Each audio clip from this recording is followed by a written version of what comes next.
जंगल के तालाब में सभी जानवर बड़ी शांति के साथ अपना जीवन गुजार रहे थे। पर कुछ दिनों से एक लोमड़ी जंगल में घुस आई थी। वो देखने में काफी भूखी लग रही थी और अपना शिकार ढूंढ रही थी। उसे किसी ऐसे जानवर की तलाश थी जिसे वो आसानी से अपना शिकार बना पाए। लोमड़ी के बहुत भटकने के बाद भी उसे ऐसा कोई जानवर नहीं मिला।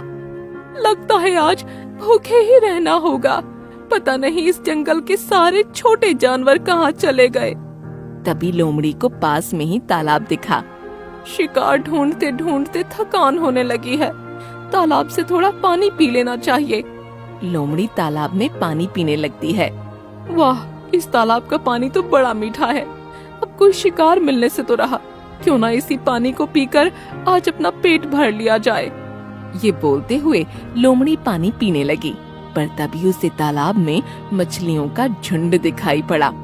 अरे वाह, इस तालाब में तो बहुत सारी मछलियाँ हैं। इस तालाब का पानी इतना मीठा है तो इन मछलियों का मांस कितना मीठा होगा।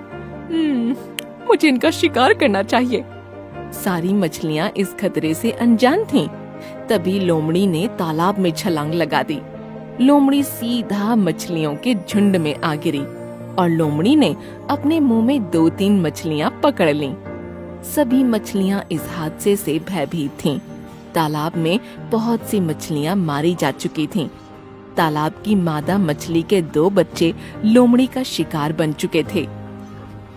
जंगली लोमड़ी ने मेरे 2 बच्चों को मुझसे छीन लिया। अब मुझे अपने बचे हुए बच्चों की सुरक्षा के लिए कुछ करना होगा।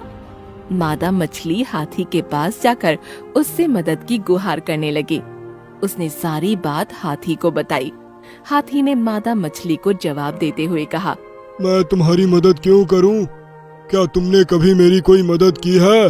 हम मछलियाँ ही हैं जो तालाब के पानी को प्रदूषित नहीं होने देती और तभी जंगल के सारे जानवर जी पाते हैं। ये सब बेकार की बातें हैं। मैं तुम्हारी कोई मदद नहीं करने वाला। अब जाओ यहाँ से। अगर मुझे गुस्सा आ गया तो मैं तुम्हें यहीं मार दूंगा। मादा मछली निराश होकर वहाँ से चली गई। जब मादा मछली अपने झुंड में पहुँची तब उसे मालूम हुआ कि पूरा झुंड तालाब छोड़कर जाने का निर्णय कर चुका है।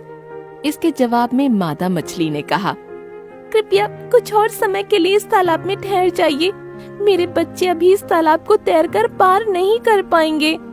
अगर तुम यहीं रुकना चाहती हो तो शौक से रुको, पर अब हम सब उस लोमड़ी का शिकार नहीं बनना चाहते। वो बहुत अच्छी तैराक है और हम चाहे तालाब के किसी भी कोने में क्यों न छिप जाएं, वो हमें आसानी से शिकार बना सकती है। ये बोलकर सारी मछलियाँ मादा मछली और उसके बच्चों को छोड़कर चली गईं। मादा मछली तालाब में रुकने के लिए मजबूर थी। वो अपने बच्चों को छोड़कर नहीं जाना चाहती थी। उसने जंगल के बहुत से जानवरों से मदद मांगनी चाहिए, पर उसकी मदद किसी ने नहीं की। अगले दिन लोमड़ी फिर से शिकार के लिए पानी में कूदी। उसे तालाब में कोई भी मछली दिखाई नहीं दी। लोमड़ी की आहट सुनकर मादा मछली अपने दोनों बच्चों को लेकर वहाँ से भाग निकली, पर चतुर लोमड़ी ने तालाब के हर कोने तक उसका पीछा किया और आखिरकार उन्हें अपने मुंह में दबोच लिया। मादा मछली लोमड़ी के सामने गिड़गिड़ाने लगी, पर लोमड़ी ने क्रूरता से मादा मछली और उसके बच्चों को अपना शिकार बना लिया। लोमड़ी ने तीनों मछलियों को जमीन पर लाकर पटक दिया।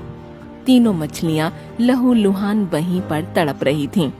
मरते मरते मादा मछली ने पूरे जंगल को श्राप देते हुए कहा, इतने वर्षों तक मैंने इस तालाब और जंगल की सेवा की है, पर संकट के समय मेरा साथ किसी ने नहीं दिया।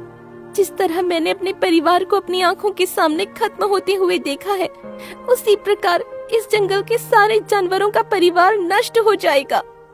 ये सब सुनते ही लोमड़ी तीनों मछलियों को अपने दांतों में चबाकर निगल गई। अब तालाब मछलियों के बिना सूना हो चुका था।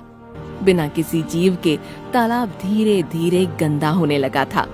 कुछ ही दिनों में तालाब इतना प्रदूषित हो गया कि उसमें जहरीले मच्छर पनपने लगे। अब सभी जानवर जिन्होंने मादा मछली की मदद करने से मना कर दिया था, वो प्यास से तड़प रहे थे। जब सभी जानवरों को ये मालूम हुआ कि ये सब मादा मछली के दिए हुए श्राप की वजह से हो रहा है, तो वो लोमड़ी को मारने उसके पास पहुँचे। पर लोमड़ी पहले ही जहरीले मच्छरों के काटने से बीमार पड़ी थी। सभी जानवरों ने उसे अपने पैर से कुचलकर मार डाला।